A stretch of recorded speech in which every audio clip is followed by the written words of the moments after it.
শঙ্কা করছি, level playing field তো নষ্ট হচ্ছে, নির্বাচন কমিশনে সেটা দেখতে হবে। আজকে যখন অন্য প্রার্থীরা নগরকান্দা, সালতার যে কোনো জায়গায় যাচ্ছে, সেই সকল জায়গায় যারা বাংলাদেশ জাতীয়তাবাদী দলের নেতাকর্মী বা সমর্থক, তারা তো কোনো সমস্যা সৃষ্টি করছে না, কারণ আমরা গণতন্ত্রে বিশ্বাসী। আমাদের যে কজন প্রার্থী আছে সবাই স্বাধীনভাবে নিশ্চিন্তে নিরাপদে তারা ভোট চাইবে, ক্যাম্পেইন করবে। এই পরিবেশের জন্যই তো 17 বছরের সংগ্রাম। তাহলে এই পরিবেশটা যদি এখন এই জুলাই অভ্যুত্থানের পরে যদি আমরা এই পরিবেশটা না পাই, তাহলে অনেক দুঃখজনক। আজকে আমি অত্যন্ত বিস্মিত হয়েছি যে আমরা একটা কর্মসূচি দিয়েছি, বাহির দেওয়া তো কারো ব্যক্তিগত সম্পত্তি না, যেমন যে কেউ এখানে প্রোগ্রাম করতে পারে।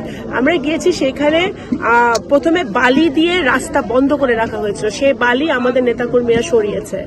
তারপরে ওখানে একটা দোকানও খোলা নেই। আমি বিস্মিত হলাম যে আমাদের সাথে এত সিনিয়র সিটিজেন থাকে, মুরব্বীরা থাকে, মা বোনরা থাকে, গর্ভবতীরা থাকে, ছোট ছোট বাচ্চারা থাকে, একটা পানির পিপাসা পেলে যে একটা বোতল পানি কিনে খাবে সেই অবস্থাও ছিল না, একটা ওষুধের দোকানও খোলা ছিল না।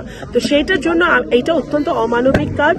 এই জিনিসটা আমি অনুরোধ করব অন্য প্রার্থীদেরকে যে এই কাজটা আপনারা করবেন না, এবং আমি নির্বাচন কমিশন, রিটার্নিং অফিসার সবার দৃষ্টি আকর্ষণ করব যে এরকম কাজ যেন ভবিষ্যতে না। কোনো প্রার্থীর উপরে কোনো অভিযোগ আছে কিনা যে কারা এগুলো করছে? না, আমি কোনো অভিযোগ দিতে চাই না। এখানে কে কোন প্রার্থী এটা সবাই জানে।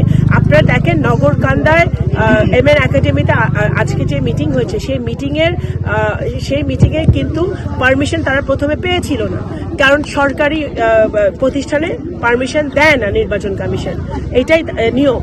কিন্তু তারপরেও কিন্তু আমাদের পক্ষ থেকে কোনো সমস্যা ছিল না, বরঞ্চ আমি ব্যক্তিগতভাবে মানে এটা চেষ্টা করেছি যেন তারা কোনো সমস্যা ছাড়া ওখানে প্রোগ্রাম করতে পারে। আমাদের কোনো নেতাকর্মী কোনো ব্যাঘাত ঘটায় নাই, কোনো কিছু করে নাই। কিন্তু আমার কাছে এটা কিন্তু আমি মনে করি যে এটা লেভেল প্লেইং ফিল্ড বিনষ্ট হচ্ছে, এবং আমি আগামী যে কদিন আছে 12 তারিখ পর্যন্ত আমি নির্বাচন কমিশনকে জোর জানাবো, রিটার্নিং অফিসারকে বলবো যে তারা যেন এটা দৃষ্টিগোচর করে। কারণ আজকে বালুর বস্তা ফেলে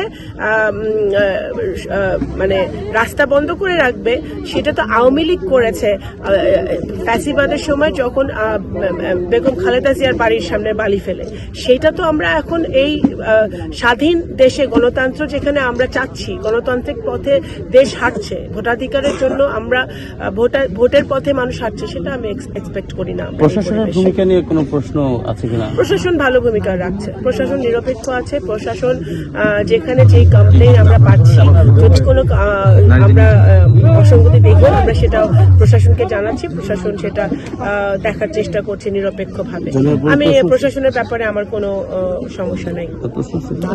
বিদেশ থেকে দেশে রেমিটেন্সের টাকা আসে নিরাপদে, তাই আজই আপনার আপনজনকে বলে রাখুন রেমিটেন্সের টাকা যেন শুধু নগদেই পাঠায়।